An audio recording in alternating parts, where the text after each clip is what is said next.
ಇವತ್ತು ನನ್ನ ಪತ್ನಿಯ ದೀಪಾಳ ಹುಟ್ಟ ದಿವಸ. ಓದಿ ಬ್ಯಾದಿಗೆ 12 ವರ್ಷವಾದರೂ ಕೂಡ ಇವತ್ತಿನವರೆಗೆ ಅವಳು ನನಗಂತ ಏನು ಕೇಳಿಲ್ಲ. ಆದ್ರೆ ಇವತ್ತು ಅವಳು ಹುಟ್ಟಿದ ಹಬ್ಬ ದಿವಸ ಅವಳು ಆಸೆ ಪಟ್ಟಿರೋ ಹಾಗೆ ಅವಳಿಗೋಸ್ಕರ ಒಂದು ಚಿನ್ನದ ಮಂಗಲ ಸರವನ್ನು ತಂದು ಕೊಡ್ಲೇಬೇಕು. ಹಾ ಸಿದ್ಧಾರ್ಥ್, ಶೌರ್ಯ,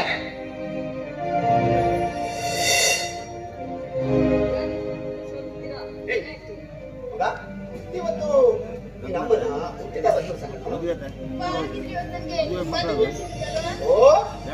ಎಷ್ಟು ಬೇಕೋ ಅಷ್ಟು ತಗೊಳ್ತೀನಿ ಅಂತ ಆಯ್ತಾ?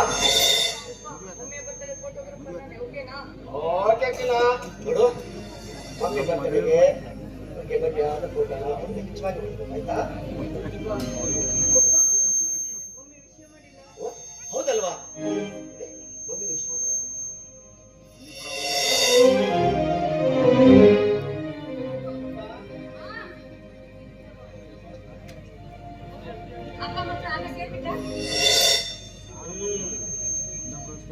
ಹುಟ್ಟಿದ ಹಬ್ಬದ ಹಾರ್ದಿಕ ಶುಭಾಶಯಗಳು.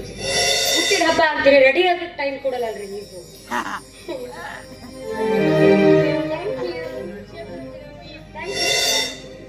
ರೀ, ಮೊದಲು ಮಾತಾಡ್ದನ್ನ ನಿಲ್ಸಿ. ಬೇಕ್ರಿ ಅವರು ನನಗೆ ಫೋನ್ ಮಾಡಿದ್ರು, ಬೇಗ ಕೇಕ್ ತೆಗೆದುಕೊಂಡು ಹೋಗಿ ಅಂತ. ನೀವು ಹೋಗಿ ಕೇಕ್ ತರೋದೊಂದೇ ಬಾಕಿ.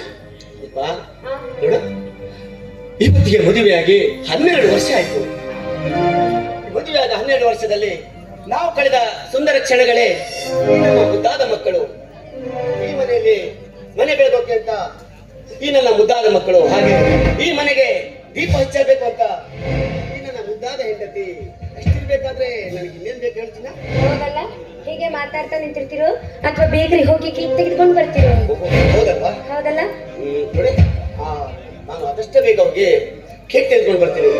ನೀನು ಮನೆಯಲ್ಲಿ ಸಣ್ಣ ಪುಟ್ಟ ಜ್ಯೂಸ್ ಎಲ್ಲ ರೆಡಿ ಮಾಡಿರ್ತೀಯಾ? ಸರಿ ಸರಿ. ರೀ ರೀ ಏನ್ರಿ, ಎಷ್ಟೊಂದು ಅವಸರ ನಿಮ್ಗೆ? ಯಾಕೋ ಏನು ಇವತ್ತು ನಿಮ್ಮನ್ನ ಬಿಟ್ಟು ಇರ್ಲಿಕ್ಕೆ ಮನಸ್ಸೇ ಆಗ್ತಿಲ್ಲ. ಹಾ, ಇವತ್ತು ನನ್ನ ಹುಟ್ಟಿದ ಹಬ್ಬ. ಬರ್ಬೇಕಾದ್ರೆ ಮುಕ್ತೈದೆಯ ಸಂಕೇತವಾದ ಹೂವು ಅವನ್ ತೆಗೆದುಕೊಂಡು ಬರ್ತೀರಾ? ಅದು ನಿಮ್ಮ ಕೈಯಾರೆ ನಾನು ಮುಡ್ಕೊಳ್ಬೇಕೆಂಬ ಆಸೆ. ನೀನ್ ಆಸೆ ಪಟ್ರೆ ಖಾಲಿ ಹೂವೇನು, ಹೂವಿನ ತೋಟನೇ ತಂದು ನಿನ್ ಮುಂದೆ ಇಡ್ತೀನಿ ಆಯ್ತಾ? ತೋಟ ಬೇಡ ರೀ, ಬರೀ ಹೂ ಅಷ್ಟೇ ಸಾಕು. ಓಕೆ ಚಿನ್ನ, ಅದಷ್ಟು ಬೇಗ ತೆಗೆದುಕೊಂಡು ಬರ್ತೀನಿ. ಮನೆ ನೋಡ್ಕೊಳ್ತಾ ಇದ್ರೆ ಬೇಗ ಬನ್ನಿ. ಓಕೆ, ಕಾಯ್ತಿರ್ತೀನಿ.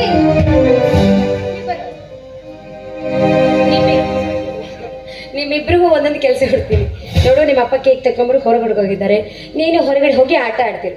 ಸ್ವಲ್ಪ ಸಣ್ಣ ಪುಟ್ಟ ಕೆಲಸ ಮಾಡ್ಬಿಡು. ನಡಿ. ನೀನು ರಾಜ್ಕುಮಾರ, ನೀನೇನ್ ಮಾಡ್ತೀಯಪ್ಪ? ನೀನೇನು ಮಾಡೋದು ಬೇಡ. ಅಲ್ಲಿ ಏನಾದ್ರು ಇದ್ರೆ ಸರಿ ಮಾಡ್ತಿರು, ಅಲ್ಲಿ ಆಟ ಆಡ್ತಾ ಕೂತಿರು ಆಯ್ತಾ?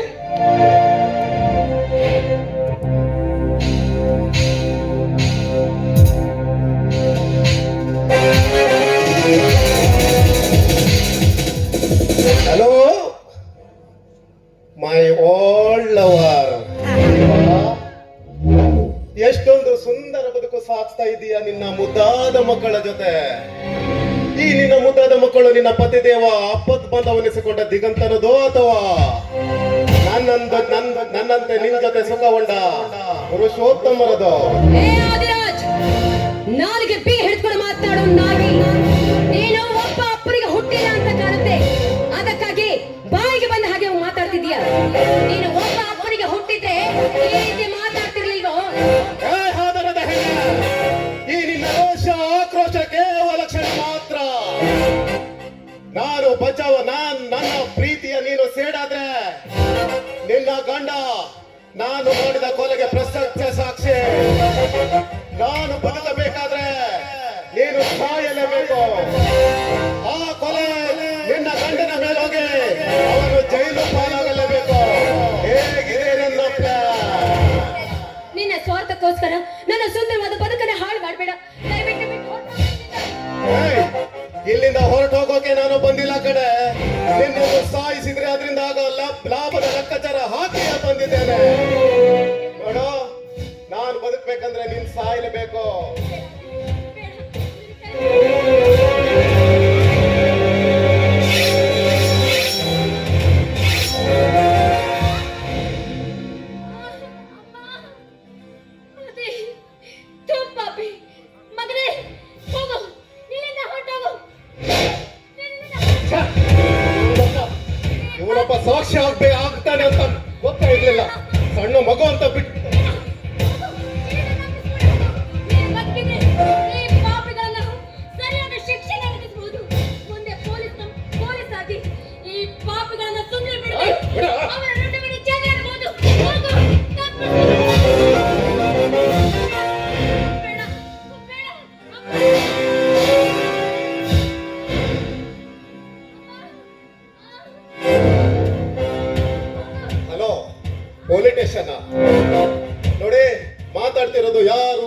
ಮಾಡುವಂತ ಅವಶ್ಯಕತೆ ಇಲ್ಲ. ವಿಷಯ ಮುಖ್ಯ. ನೋಡಿ, ಮನೆ ನಂಬರ್ 28 ಮಾವಿನಕೇರಿಯಲ್ಲಿ ಅವರ ಗಂಡ ದಿಗಂತನ ಹೆಂಡತಿಯನ್ನೇ ಕೊಲೆ ಮಾಡಿದ್ದೇನೆ. ಬಂದ್ಕೊಂಡು ಹೇಳ್ಕೊಂಡು ಹೋಗಿ ಅಷ್ಟೇ.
ಯಾವುದೇ ಕಾರಣಕ್ಕೂ ನನ್ನನ್ನು ಈ ಪರಿಸ್ಥಿತಿಗೆ ತಂದ ಆ ಪಾಪಿಗಳನ್ನ ಸುಮ್ಮನೆ ಬಿಡ್ಬೇಡಿ. ನನ್ನ ಮಕ್ಕಳನ್ನ ಚೆನ್ನಾಗಿ ನೋಡ್ಕೊಂಡ್ರೆ ಬೇರೆ ಯಾರು ಅಲ್ಲರೇ ಪಾಪಿ ಪಾಪಿ ಆದಿರಾಜ. ಅವರನ್ನ ಸುಮ್ಮನೆ ಬಿಡ್ಬೇಡಿ. ನನ್ನ ಮಕ್ಕಳನ್ನ ಚೆನ್ನಾಗಿ ನೋಡ್ಕೊಳ್ಳಿ. ಮುತ್ತೈದೆಯಾಗಿ ಸಹ ಬಾಕಿವನ್ನ ಯಾವ ಹೆಣ್ಣು ಪಡ್ಸ್ಕೊಂಡು ಬಂದಿರ್ತಾಳೆ, ಹೆಣ್ಣು ಪಡ್ಸ್ಕೊಂಡು ಬಂದಿರ್ತಾಳೆ. ಕೊನೆಯದಾಗಿ ಇಲ್ಲ ನೀನಷ್ಟೇ ಪ್ರಯತ್ನ ಪಟ್ಟರು ನಾನಿನ್ನು ಬದುಕೋದಿಲ್ಲ. ನಾನು ಮುತ್ತೈದೆ ಸಾಯುವ ಮುನ್ನ ನಿಮ್ಮಿಂದ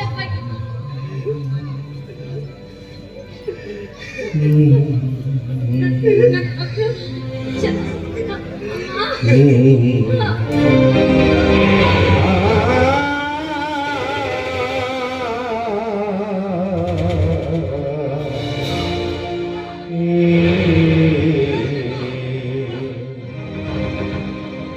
ಮನಸ್ಸಿಗೆ ಬಂತು ಬಿಟ್ಟು ಹೋಗೋಗೆ ಕಾರಣ ಹೇಳುವೆಯ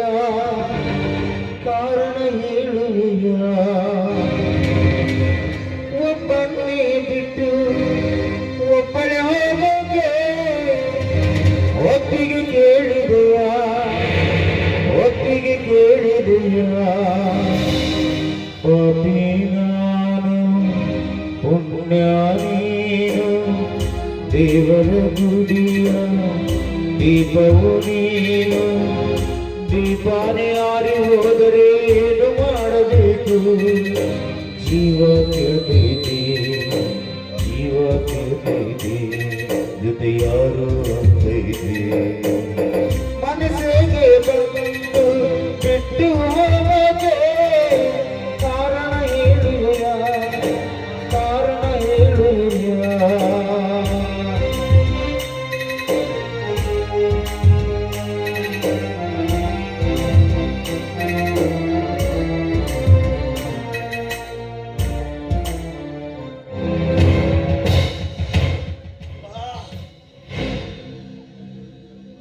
ಸಾವಿಗೆ ಕಾರಣ ಒಬ್ಬರನ್ನು ಉಳಿಸಲ್ಲ.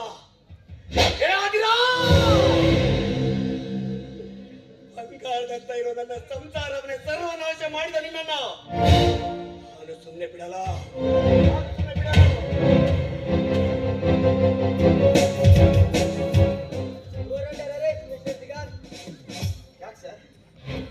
ಯಾಕೆ ಸರ್ ನನ್ನನ್ನು ಅರೆಸ್ಟ್ ಮಾಡ್ತಿದ್ದೀರಾ?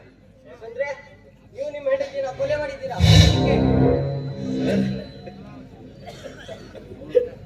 ನಾನು ನನ್ನ ಹೆಂಡತಿನ ಸಾಯಿಸೋದ? ಈ ದಿಗಂತನ ನನ್ನ ದೀಪ ಸರ್.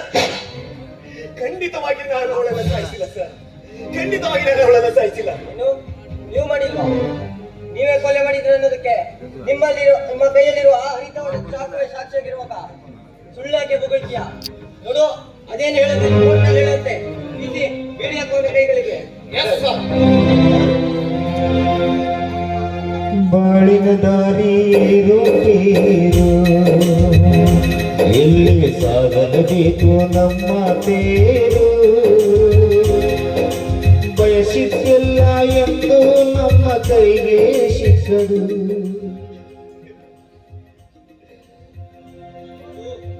ನಿಮ್ಮಮ್ಮ ಮಲಗಿಲ್ಲಮ್ಮ. ನಿಮ್ಮಪ್ಪ ನಿಮ್ಮಮ್ಮನನ್ನು ಕೊಲೆ ಮಾಡಿದ್ದಾನೆ.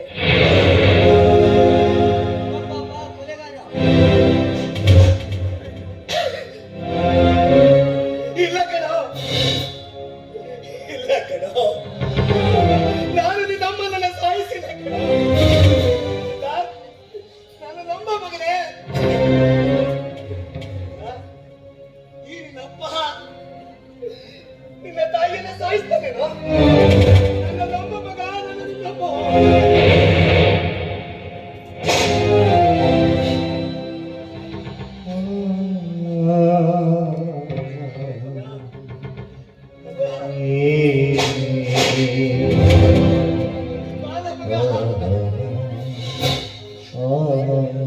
ನೋಡು, ಅದೇನೇ ಹೇಳೋದು, ಇದು ಕೋರ್ಟ್ನಲ್ಲಿ ಹೇಳುತ್ತೆ. ಈ ಬಾಡಿಯನ್ನು ಹೀಗೆ ಪೋಸ್ಟ್ ಮಾಡೋಂಗೆ ಕಳಿಸಿ. ಮತ್ತೆ ಈ ಬಾಲಕನನ್ನು ಬಾಲ್ಯವಿಕಾಸ ಕೇಂದ್ರದಲ್ಲಿ ಅಡ್ಮಿಷನ್ ಮಾಡಿಸಿ. ಸರ್, ನನ್ನ ಮಗ ಇನ್ನೂ ಚಿಕ್ಕವಳು, ಅವನನ್ನ ಓದಿಸಿ ಒಳ್ಳೆ ವಿದ್ಯಾವಂತನನ್ನಾಗಿ ಮಾಡಿ ಇನ್ನೊಬ್ಬ ಮಗ ಎಲ್ಲಿದ್ದಾನೋ ಏನು ಮಾಡ್ತಾ ಇದ್ದಾನೋ ಗೊತ್ತಿಲ್ಲ. ನಿಮಗೆ ಕೈ ಮುಗಿದು ಕೇಳ್ಕೊಳ್ತಾ ಇದ್ದೀನಿ, ಆದಷ್ಟು ಬೇಗ ಅವನನ್ನ ಹುಡುಕಿ ಸರ್. ಅದು ನಮಗೆ ಗೊತ್ತಿದೆ, ಅದು ನಮ್ಮ ಡ್ಯೂಟಿ ಕೂಡ. ನಡೀರಿ. ನಾವು ತಂದ ಪುಣ್ಯ ಎಷ್ಟೇ ಅಷ್ಟೇ ನಮ್ಮದು, ಚಿಂತಿಸಬೇಡ ದಾರಿ ಸಾಗಿಸು, ಬಾಳಿನ ದಾರಿ ಏರು ಎಲ್ಲಿ ಸಾಗಲೇಬೇಕು ನಮ್ಮ ತೇರು, ಬಯಸಿದ್ದಿಲ್ಲ ಎಂದು ನಮ್ಮ ಕೈಗೆ ಸಿಕ್ಕದು. ನಾವು ತಂದ ಪುಣ್ಯ ಎಷ್ಟೇ ಅಷ್ಟೇ